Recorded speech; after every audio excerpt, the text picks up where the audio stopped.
Are you wishing you could get more organized and focused for 2020? What about setting and achieving that special goal you've been dreaming about? What if you actually plan to get it done this year? My talented Shift design team has created a beautiful planner that solves the problem of having to carry a bulky planner around, or of having your digital calendar disappear on you or be unavailable offline. Our 2020 Get Your Shift Together fillable PDF planner has a calendar, planner, notes pages, inspirational quotes collection, multicultural dates reference, and it syncs across devices. You can print it up or have it on your devices for reference everywhere. The planner is hosted on a platform you can come back to and features monthly productivity one-page tools to keep you focused and clear on what you want to achieve this year. Even better, I am supporting all the planner purchasers with once monthly short tutorials on how to use each of the featured tools so you know exactly how to get the most benefit from them and you feel supported in your goals for the entire year. For only $17.99, you can grab your 2020 Get Your Shift Together planner and start your journey of being blissfully productive right away. It's only available until the end of January.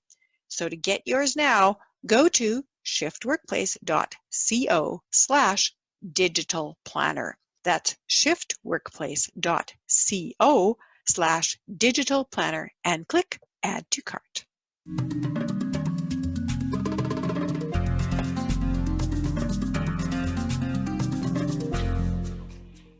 Today on the Culture and Leadership Connections podcast, I'm very excited to tell you about my guest, Myke Macapinlac, who is someone who started out as a structural designer, and he was kind of shy, and then he became an internationally known podcast host and speaker, author of 4 books, and most importantly, his clients get results. And what they get results for, he's going to tell us a little bit more about when we start doing the interview. So he teaches shy guys who are technically skilled to improve their social confidence. And who doesn't know somebody who needs that? I think we all do. We all need somebody who needs that. And there are lots of shy people with technical competence who don't really know how they can deal with the social aspect. And so Myke is going to tell us a little bit about how he coaches people to do that. His work has been featured in the Calgary Herald, on breakfast television, on Shaw TV, and in the Huffington Post. So, Myke, thank you so much for joining me today. Welcome. Thank you so much for having me. I appreciate the kind intro. So I always like to start it by asking my guests if they would fill in a little bit more about themselves, give us some background so the listeners have an idea of who you are. Sure. So I think everyone listening in this podcast has heard of the saying, in life, it's not what you know, but who you know. Unfortunately, we were never taught that skill, right? From my experience and the experiences of the clients that I work with, a lot of us have been conditioned to, go to school, get good grades, get a good job, and everything else will be taken care of. Especially for me, I grew up in a very traditional Asian family where academic success was really emphasized. My mom told me that if I went to school and I got really good grades and I made a lot of money, then the girls will just come, right? My dad told me that, once I have a high paying job, I can buy all these things. And you know what, maybe that advice worked in their generation, in the industrial age, so to speak. But I feel like we live in a different generation now where technical competence isn't enough in order to not just live a successful life, but also a fulfilling life. Because at the end of the day, it's people that make everything worthwhile, right? We talk to people every day, whether you're applying for a new job, you're asking for a raise, you're trying to make friends in a brand new city, or you're asking out a potential romantic interest to go on a first or second date with you. We need to be able to communicate ourselves effectively. If not, then our life will be pretty boring and lonely, right? And that's why I'm very passionate about the work that I do. And kind of like what you mentioned, I moved here. I immigrated to Canada when I was 17 years old with my family. And my first few years in a brand new country was really difficult because I didn't speak English back then. Number 2, I suffered from really bad social anxiety. As a matter of fact, back in high school, I used to eat my lunch in a bathroom stall. And my career choice didn't help my case. Kind of like what you mentioned, I work as a structural designer. And for everyone listening right now who knows someone in that industry, they're called STEM. So STEM is an acronym that stands for science, technology, engineering, and math. You can kind of empathize and, see how isolating that type of work could be, right? They're staring in front of the computer, minimum, 6 hours a day, right? 8 hours a day. And they're paid based on their technical expertise. They're not really paid to be social and charismatic, right? So a lot of them, they just lack practice and lack of awareness. And that's why I struggled socially, and my coaching clients also struggle socially. So my business provides social skills training to help these shy guys who are technically skilled because they want to create a meaningful connection. Being social is a learnable skill, and with the right knowledge and guidance, then anyone can become socially confident. So tell us a little bit about what it's like for people that are technically skilled to just venture out into the social world. What kinds of issues do they have? Well, a lot of them, again, these are all anecdotal. I've been working with these types of clients for a number of years now. And a lot of them have very similar experiences where a typical day for them, if you can imagine what a computer programmer or software engineer would be doing, they would sit in front of the computer, right? Designing blueprints, coding, that kind of stuff, between 6 to maybe sometimes even 10 hours per day. And because of that, and also they're paid based on their technical expertise. They're not really paid to be social and charismatic and talkative. So throughout their week, they just don't have a lot of practice socializing, not to mention the lack of awareness and education that they got regarding this topic. Because when you go to school, whether it's engineering or programming or anything technically related, it's very focused on acquiring hard skills, right? Not a whole lot of education is given regarding developing soft skills. It's just like driving a car, right? If you've never been taught how to drive a car and you sit in a vehicle, obviously you're not going to be able to operate the thing because no one taught you how. And just like taking driving lessons, anybody who's struggling socially with the right knowledge and guidance and experience and enough repetition can also become socially confident. And that's really important for leadership because there is nobody that's in any kind of a leadership position that can't interact with people. It just doesn't happen. I mean, they interact with people in their own way, with their own style, but they are comfortable doing that. Exactly. And so you came from the Philippines, right? Yes. And people might be surprised to know that you didn't speak English because a lot of people that come from the Philippines are already fluent or semi-fluent in English. But that was not the case for you and your family? Well, I learned how to write and read. I just never had any opportunity to speak. So I came here and, very inexperienced speaking English because I just never had a whole lot of opportunity. But, we did watch a lot of media back home in English. So I understood what they were saying. I just never spoke it. Yeah, I've worked with a lot of supervisors in industry from the Philippines. It's the same thing. They understand a lot, but they actually haven't been called upon to speak in English. And so they didn't develop the speaking skills so much, but their understanding is great. Exactly. And it's also tough to immigrate when you're 17 because that's sort of a fragile age. Yeah, well, I moved here and I had to go back to high school. I was already doing engineering back in the Philippines. When I came to Canada, just because of the educational system here, it's a little bit different than where I'm from. They had to move me back to high school, even though I've done 4 semesters of engineering already. Wow, that's crazy. That must have really felt awful. It is what it is. It was fun to go to prom the second time, so that wasn't so bad. There you go. So I'm wondering if you can share a couple of incidents from your childhood that you think made you into the person you are today. Yeah, so kind of like what I mentioned earlier, I was really just conditioned to focus on acquiring the hard skills, like getting good grades in school, getting a good job, making lots of money. And I totally neglected my own personal development. A lot of the work that I've done has been to move my career, my professional development moving forward, but I hadn't done any work on emotional management, like taking care of my mental health.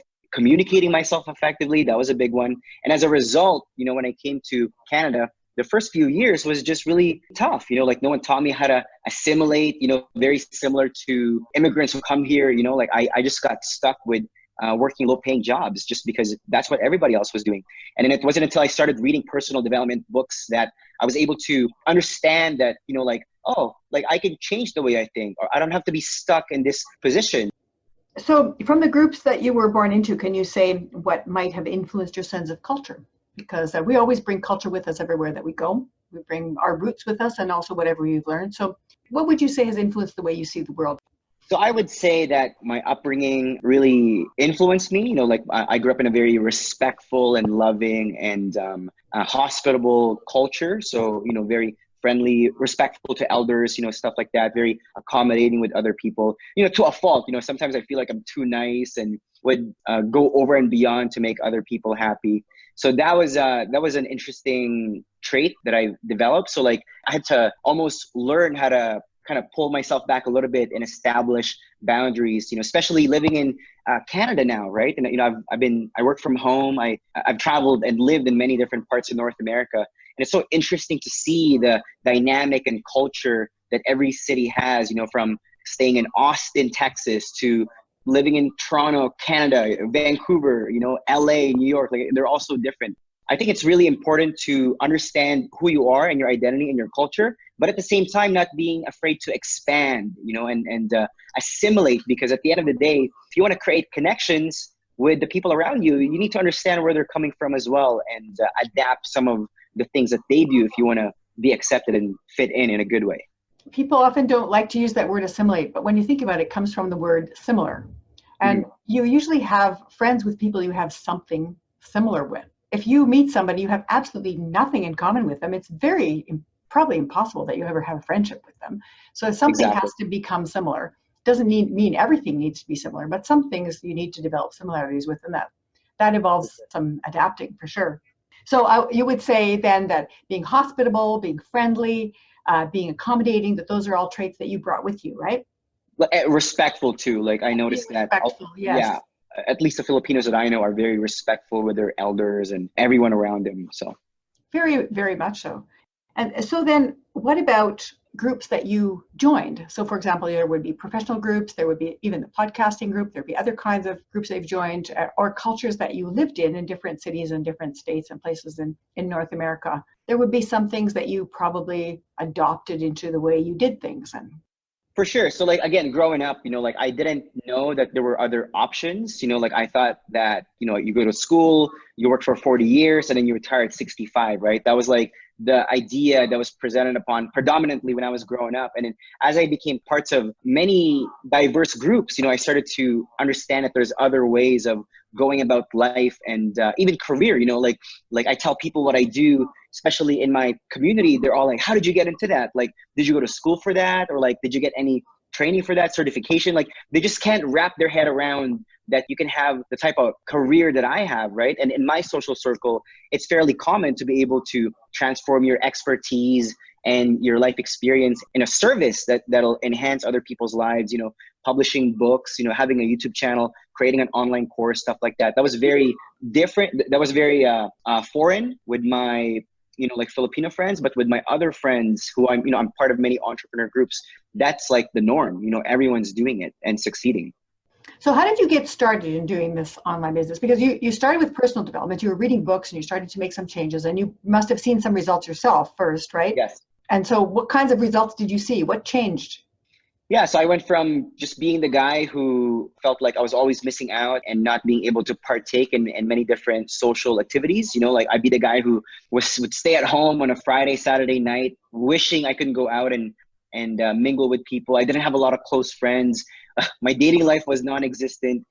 After a few years of like solid focus, determination, and hard work, and also mentorship from other experts that know their stuff, to becoming more outgoing, socially confident, influential. Like today I have friends all over North America. I can go to any different city and know someone there, or build a social circle from scratch. I've had amazing romantic relationship with incredible women, that have added so much value into my life. And also my professional connection. I'm friends with very influential people that have connections and resources that can help me, move forward in any direction that I want to, with a simple text or phone call or Facebook message. Mm-hmm. So from your own personal development, you started to see ways that you could outreach and offer this expertise as a service. And that became the basis of what you did. And then you learned all the techniques of the trade, which probably were not that hard for you because you already had that background in structural design, right? Well, my background in structural design just allowed me to learn things systematically. Like I feel like compared to other people who are either building a business or learning a new skill, my background in engineering has allowed me to see the bigger picture and the overall picture, and be able to organize it in a very systematic way, so that I rarely feel overwhelmed, and I can approach things, in the right order, and learn things at the right time, and do things at the right time. Mm-hmm. So from temperament and personality, temperament you're born with, personality you've acquired over time. Would you say it's your temperament to be systematic and methodical, or is that something that you acquired? I feel like I was born with it initially, but knowing that was one of my strengths, I was able to rely on it more and capitalize on it, and been able to, I've been more selective with the types of people that I ask help with, because I know that, for example, I would say like sometimes I tend to be very systematic, which means that I'm not always super spontaneous, So with the spontaneity part, I tend to rely on other people who are very spontaneous and love doing new things and novel experiences and stuff.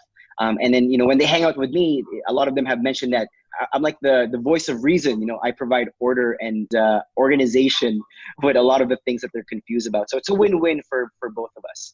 Probably, I'm just guessing, but probably you feel comfortable being spontaneous within a structure.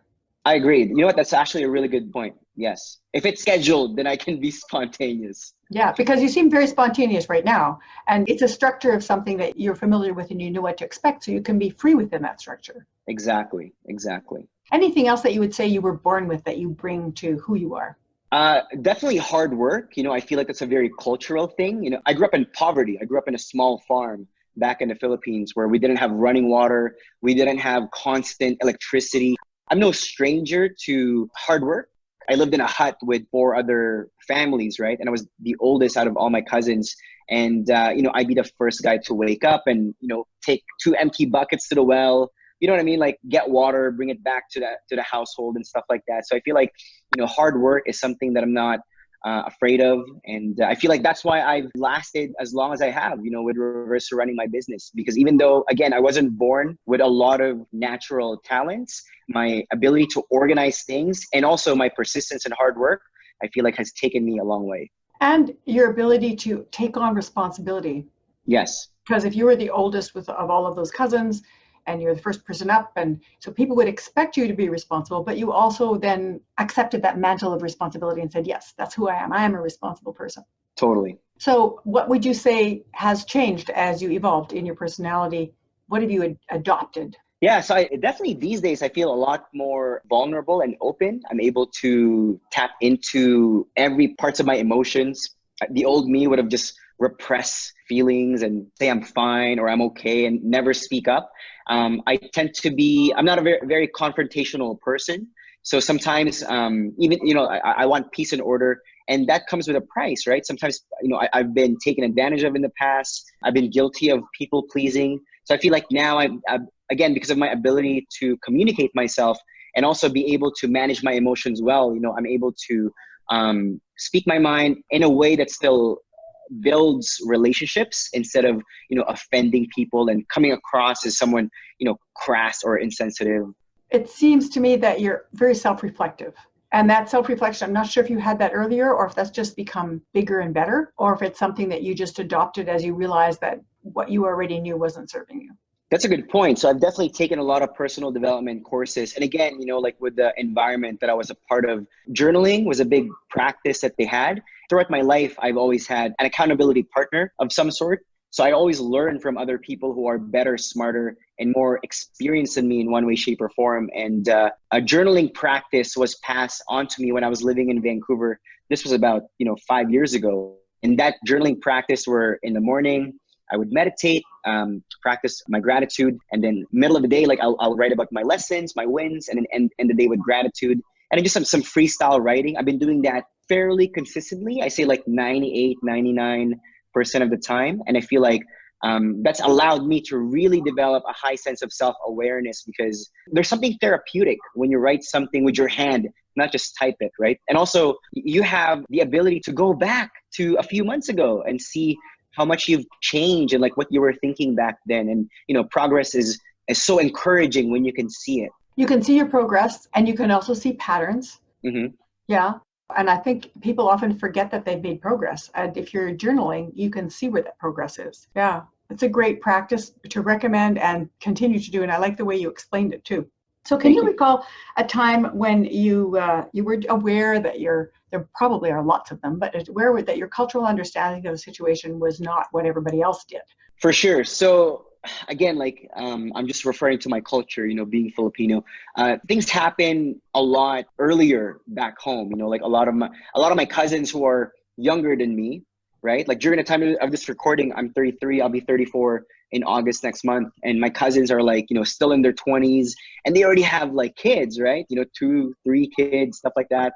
Married, and they're just following tradition. Following what they were taught to believe growing up. And I feel like I learned for myself that that's not normal for everybody. Like, and I have a choice if I want to take a different path, like, let's say instead of raising a family, I'd rather start a business for now, or maybe if I want to start a family, I can do it a little bit later on in my life. I don't have to do it at 21 or something, So like, I think it's important to be able to think for yourself and make a decision what's right for you, not because that's what your culture believes in or your parents or your religion or whatever.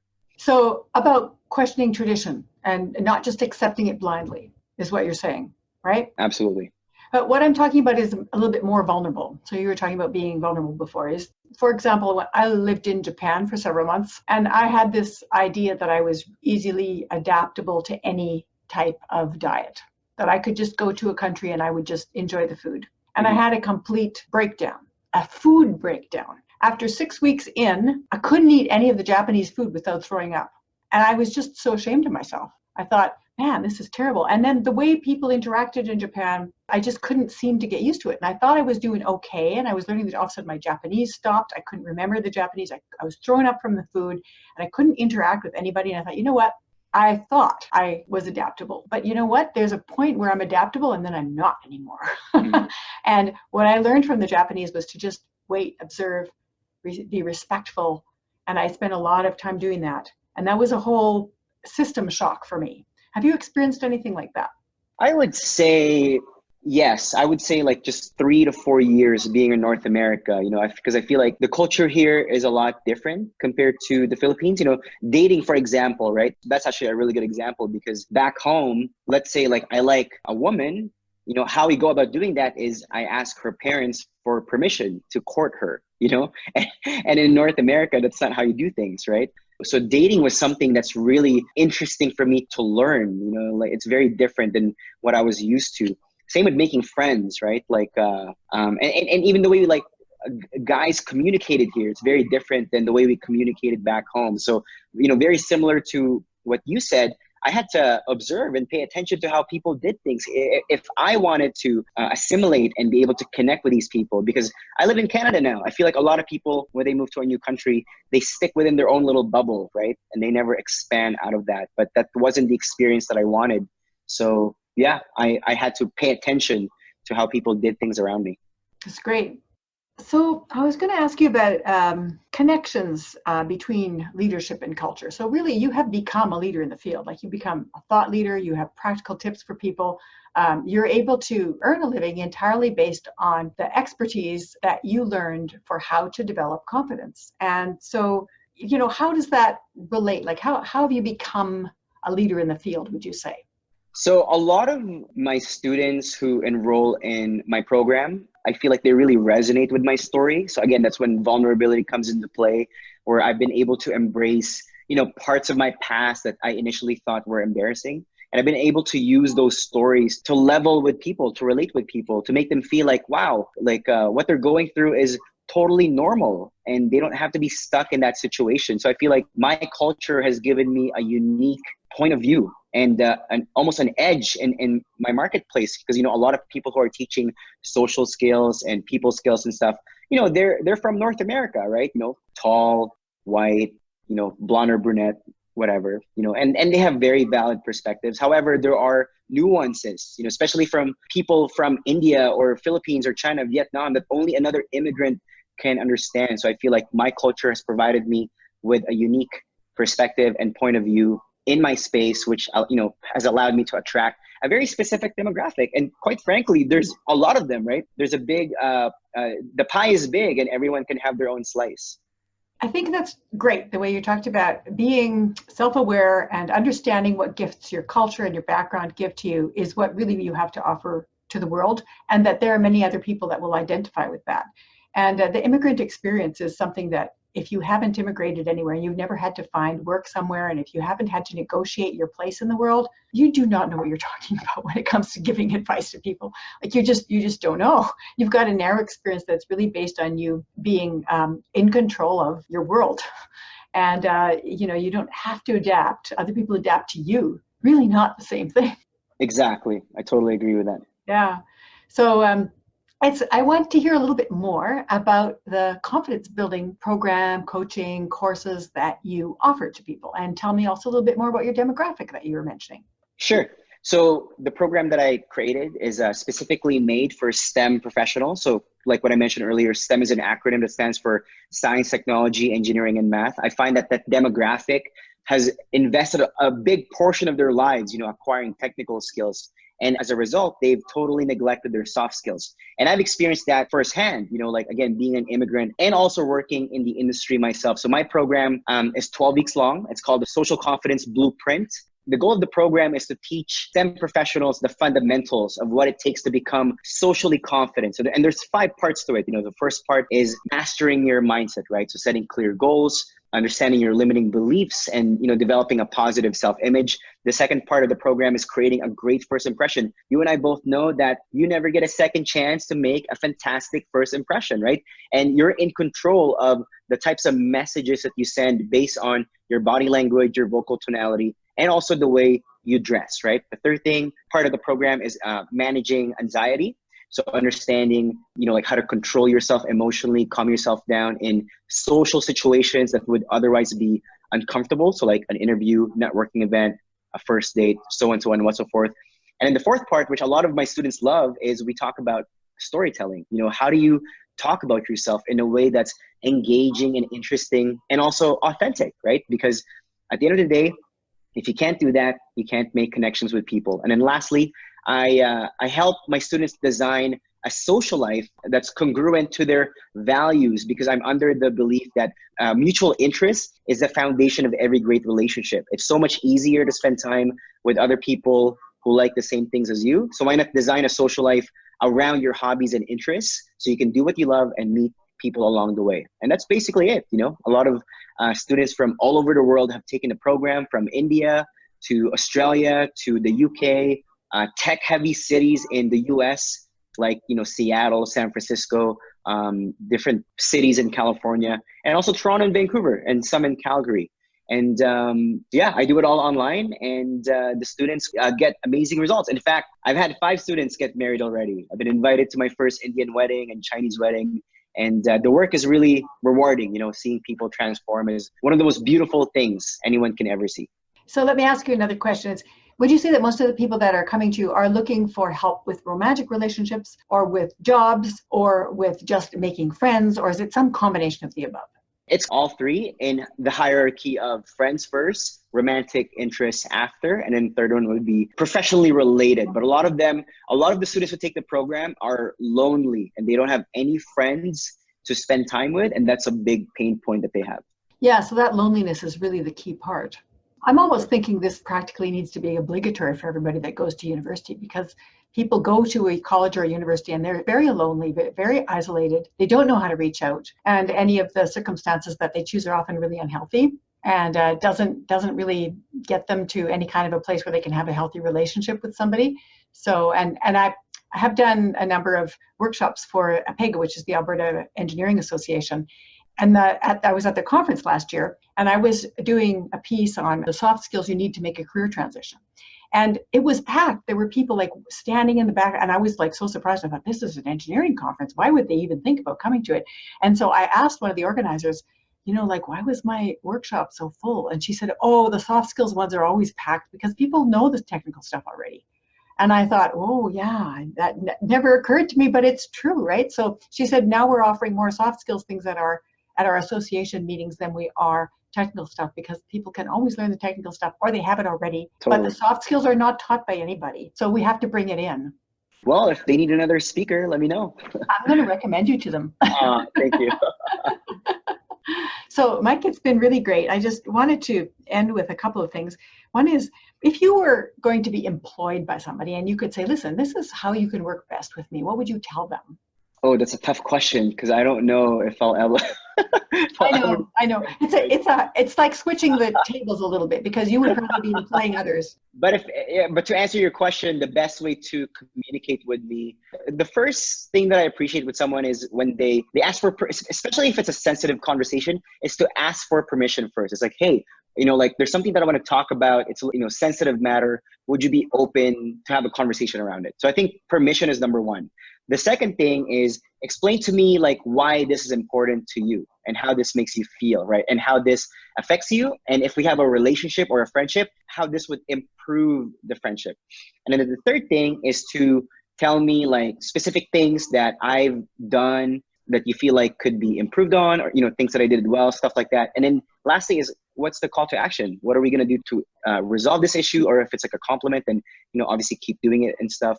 But I think permission first, be very clear about the overall picture and impact of this conversation, specific examples, and then like, what are we going to do next? Like those are 4 things that I would require for someone to communicate effectively with me in a way that will make me pay attention and not tune out. I wish I had a prize for that answer. It's so good. Almost everybody has some kind of a platitude. They go, oh, well, the best thing you need to do is be a good person and like stuff like that. It's just not the same. You were just like really specific with very useful things. That would be, if I wanted to ask you something, I would know exactly how to move forward with that. So it's so helpful. Exactly. I've told my girlfriend the same thing. I've told my friends the same thing. That's why I feel like my life is really simple. Like people communicate with me in a way that makes them feel safe because they know how to approach me and stuff. For the most part, I live a pretty drama-free life just because I tell people how I like to be communicated. And I also ask them how they would like to be communicated, because everyone has their own preferences. And the best thing that I can tell everyone to help them improve their communication skills is to just be curious and ask, like never assume things, right? Because how you do one thing may be different than the other. And both of you maybe say, especially with words, some people use words the same words and they have like different meanings around it. So asking things like, can you clarify that for me? Can you tell me more about that? I feel like that'll prevent so many arguments in the future. No kidding. That's really helpful. I think people would totally benefit from your course. I'm going to definitely be putting all of the links into the show notes so that people can find out more. They can take your course, and I would love to promote it because I think it's such a necessary skill set for people to learn how to interact in a way. And I also love the way you framed it. Really, it's the way you said that when you're saying ask for permission to broach a topic. So that gives you a structure, like you were talking about before. And if it's not a good time, then you would say, this is not a good time for me to talk about that right now, but at this time I could talk to you about it. And it gives you a chance to prepare yourself emotionally so you don't feel bombarded. I imagine in your work, everybody would want to dump all their stuff on you all the time. It would be really hard to stay clear and stay so that you're not absorbing all that stuff unless you set up some kind of a structure that makes it safe for you and safe for them. So I really loved your answer. Thank you so much. I appreciate that. So into the show notes, I'll put all of the links. Is there anything you'd like to promote while you have the chance? The last thing that I would say is just for people to think about, right? Like, like you are your best asset. You're the common denominator in everything that you do. So, like learn more about yourself, right? Turn off the TV, put your phone down, and spend some time in silence, because I feel like a lot of people have the answers within them and they just have to take the time to listen, give themselves permission to acknowledge their thoughts instead of always distracting themselves with, technology and social media, right? And also, invest in learning how to connect with people, because in my opinion, once you have that ability, your life will be enhanced in so many different ways that you can ever imagine. Right. That's a wonderful way to end. Thank you so much, Myke. It was just a pleasure to speak with you. Thank you so much. I appreciate you inviting me on your show, and I hope your listeners got a ton of value. Of course they did. No doubt about that. Thanks again.